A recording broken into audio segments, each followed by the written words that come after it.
Satuan Pelayanan Pemenuhan Gizi resmi beroperasi di Distrik Muting, Kabupaten Merauke dengan menjangkau ribuan penerima manfaat dari kalangan pelajar hingga ibu dan balita.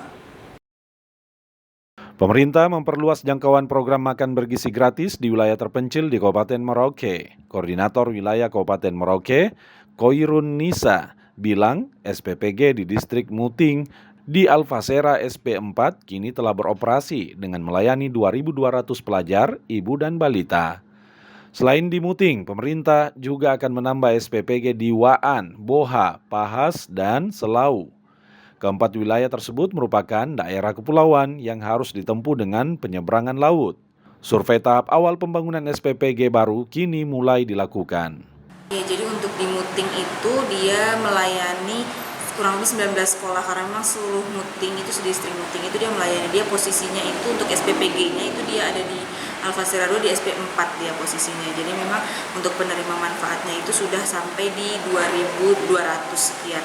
Karena dia juga sudah melayani daripada balita, ibu hamil dan ibu menyusui. Dari segi akses memang untuk Muting ini kan dia sebenarnya masuk terpencil. Cuman untuk yang sekarang sudah operasional itu dia sanggup melayani area Muting dan sekitarnya itu.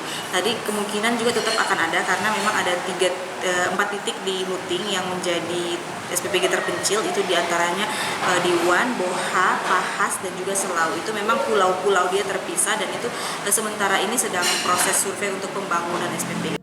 Harapannya, seluruh sekolah dan masyarakat di wilayah terpencil bisa mendapat layanan makan bergizi gratis secara merata. Katlen Romera, Kompas TV Merauke, Papua Selatan.